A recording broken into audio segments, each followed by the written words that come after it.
اچھا نبض دیکھنا کوئی ایسا مشکل عجوبہ کام نہیں ہے. جی جی اس میں آپ کو ایک مثال دیتا ہوں کہ آپ کی جو نبض جو ہے وہ یوں کہہ لیں کہ ایک ٹیوب ہے. اچھا ٹھیک ہے, پائپ کی طرح. ٹیوب لگا لیں, سائیکل کی ربڑ کی ٹیوب اچھا لگا لیں.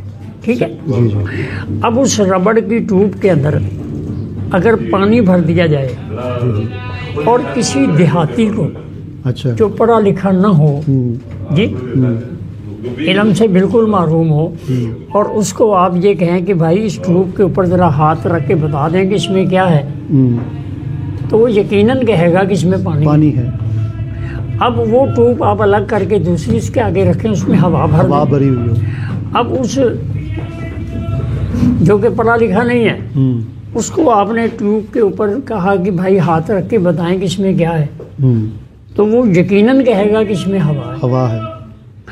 اگر ہوا بھی نہیں ہے اور پانی بھی نہیں ہے تو پھر تیسری چیز تو حرارت ہے, چوتھی تو ہے ہی کوئی نہیں. جی جی نہیں سمجھ آئی میری بات؟ تو یہ تو کوئی مشکل کام نہ وہ, یہ تو دیہاتی بھی کر لیتا ہے. صحیح. ٹھیک ہے, ٹھیک ہے. آپ نے اس کے رموز یاد کرنے ہیں, جی اس کے درجے یاد کرنے ہیں, اس کا وہ جو سبق جو میں نے 6 سبق وہ یاد کرنے ہیں. ٹھیک ہے, ٹھیک ہے. نبض کوئی مشکل کام نہیں ہے. صحیح. اب بتائیں اگلی بات کیا ہے.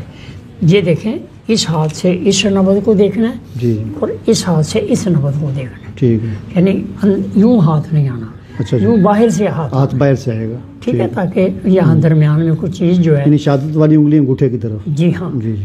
تو یہ جو انگوٹھے کے ساتھ یہ ہڈی سی ہے, جی. اس کے ساتھ آپ نے انگلی رکھ لینی ہے برابر. صحیح. ٹھیک ہے, صحیح. ادھر کر لیں. ٹھیک ہو گیا. ٹھیک ہو گیا. اب آپ کو خود بخود احساس ہو جائے گا کہ نبض جو میں نے لکھی ہے وہ کون سی نبض آپ کی چل رہی ہے. صحیح. اس میں تھوڑا سنا دیتا ہوں, سبق آپ کو سنا دیتا ہوں. آپ ہاتھ رکھیں, مطلب پہلی انگلی کے نیچے دبا کے آئے تو اعصابی گدی. جی ہاں. ہلکا سا آئے, مطلب ہلکا نہیں, اوپر ہی نبض, اوپر ہی نبض آئے تو اعصابی عضلاتی. جی ہاں. اور 2 انگلیوں کے نیچے آئے تو عضلاتی اعصابی. ہاں جی. اور 3 انگلیوں کے نیچے 3 انگلیوں تک آئے, 3 انگلیوں تک آئے, ہلکا سا دبا کر, دبا کا کوئی معاملہ نہیں, اوپر ہی 3 انگلیوں تک ایک آئے. ہی شرط. ہاں, تو عضلاتی گدی جسے ہم جوان آدمی کی نبض بھی کہتے ہیں. اور 4 انگلیوں کے نیچے آئے تو یہ وہ عورت کی نبض جوان گدی عضلاتی. ہاں جی. اور درمیان کی 2 انگلیں, درمیان کی 2 انگلوں پہ آئے تو یہ پھر گدی اعصابی ہوگی. ٹھیک ہے. تو ویسے میری نبض دیکھ جی ایسے نہیں ہے, بس آپ میں نے سب کچھ آپ کو پڑھا دیا ہے. اب آپ اپنی نبض دیکھیں گے, آپ خود تجربہ کریں گے. ٹھیک. نہیں سمجھ آئی؟ ہاں. دوسری بات یہ کہ ہر بندہ بیمار تو نہیں ہے. آپ بیمار ہوتے تو میرے پاس یہ کام کیوں آتے, آپ تو تندرستی کی حالت میں آئے ہیں. صحیح. جو میں آپ کو ویسے ہی مردے بتاتا پھروں. صحیح. جی ٹھیک ہے. اللہ خیر فرمائے. ٹھیک, بہت مہربانی, جزاک اللہ. جی بسم اللہ.